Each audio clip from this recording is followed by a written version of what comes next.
We all use apps every single day, right? You check the weather, you order a ride, you stream music, and it all just works. The secret ingredient is something called an API, Application Programming Interface. At its core, an API takes a request from one system and brings back a response from another.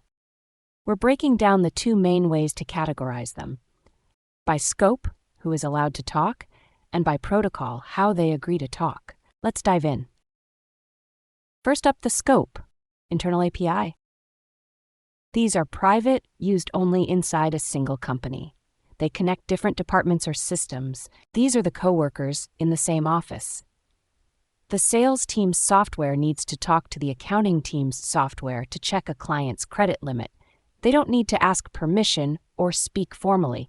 It's all happening behind locked doors to keep the business running smoothly. Partner API. These are for trusted, outside friends. These are shared with specific business partners under a strict agreement. They are not public, but they are external.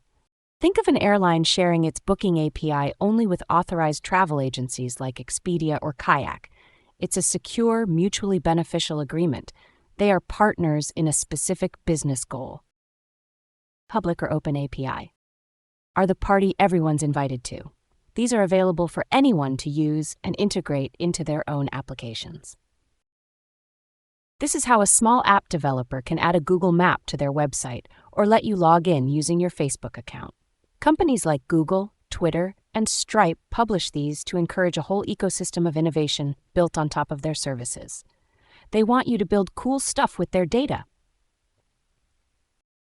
Now, let's move to the second way we categorize them: protocol. If scope is who gets to talk, protocol is how they agree to talk, what language they use, and what the rules of conversation are.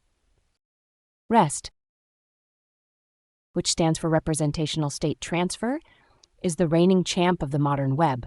It's the most flexible and widely used architecture. REST treats all data as resources, which are accessed via unique URLs. It relies on standard HTTP methods, often called verbs, to tell the system what to do: get, post, put, or patch, and delete. This approach is popular because it is efficient and highly scalable, and the data is typically exchanged in the fast, lightweight format called JSON. SOAP, or Simple Object Access Protocol, is REST's older, stricter cousin. It's been around longer and is much more rigid. If REST is a quick chat, SOAP is a formal legal contract.